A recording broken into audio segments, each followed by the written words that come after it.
Well, in this module, I'd like to spend just a few minutes talking about how to run multi-level or mixed models in R. Now, to do this, you're going to need a couple different packages. The first one is known as LME4, and then SJStats is the second one. You'll also need performance. It's a different way, different package that we'll use here just for a moment. Now, let me just say that multi-level modeling can be confusing, and there are a number of different packages that are available to run multi-level models. This one in particular, LME4, I think I was just looking, has at least 65,000 citations on Google Scholar.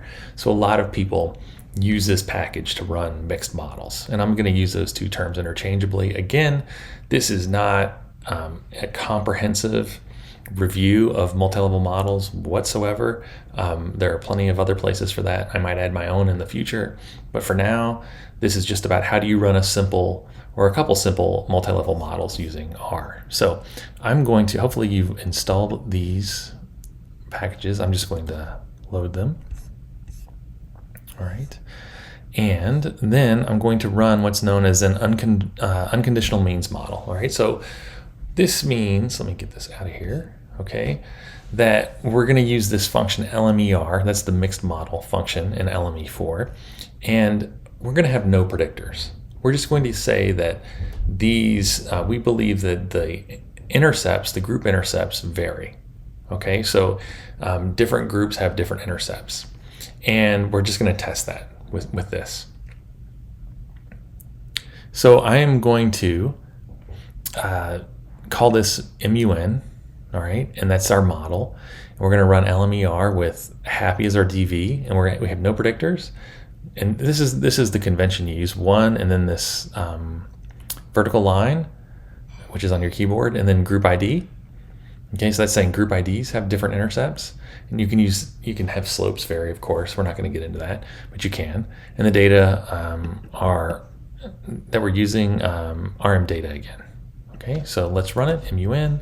And again, don't be concerned, but when you call this something, it's not automatically going to summarize it for you. We have to say summary. Whoops, sorry. Summary, MUN. And I'll raise this a bit, and you'll see what happens. So we get the group intercept variance and standard deviations, okay, and then the residual. So this would be the between variance, this would be the within variance, the estimates, all right? And then we get a fixed effect for the intercept. So one way to get the ICC is to use this performance package. So you'll need to install performance, all right? And then this is a different way. You could say library performance, and then we wouldn't have to do this, but this is just a different way, saying we're going to use the performance package and use the ICC function. And this is going to give us an adjusted and unadjusted ICC of about, of 0.74, all right? Which makes sense because this is about 4, this is about 1. You add them together and you look at the between over, and it's 74%. Okay, so in this example, then 74% of the variance in the dependent variable is due to between group differences. All right, so that's the unconditional means model.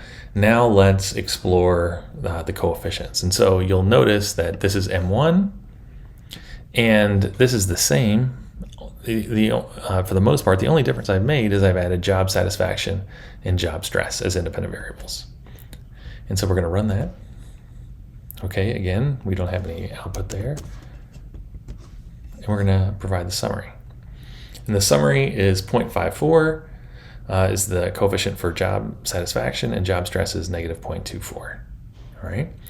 And we get this correlation of the fixed effects here. So remember 0.545 and 0.243. We can go back up to regression, slightly different, okay?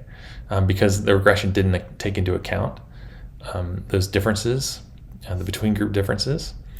And we can look at the ICC for this model. And now we get a 0.791 adjusted ICC.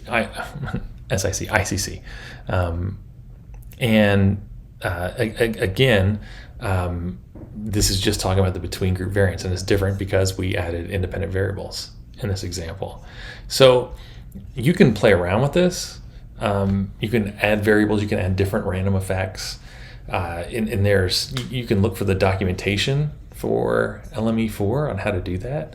Again, the purpose is not this is not a one-stop shop for multi-level models. You could take an entire course in this, but I just wanted to show that the actual code is maybe not as impossible as you might have thought prior to this. So hopefully you can take this code, adapt it, do some outside reading, look at some other sorts of blogs and videos perhaps, and build your own models, because you can also use more levels in this. You can do cross nesting, you can do all sorts of things. But in R, it's a great way to look at multi-level models, and it's something that I use more often than Stata now when looking at mixed effects.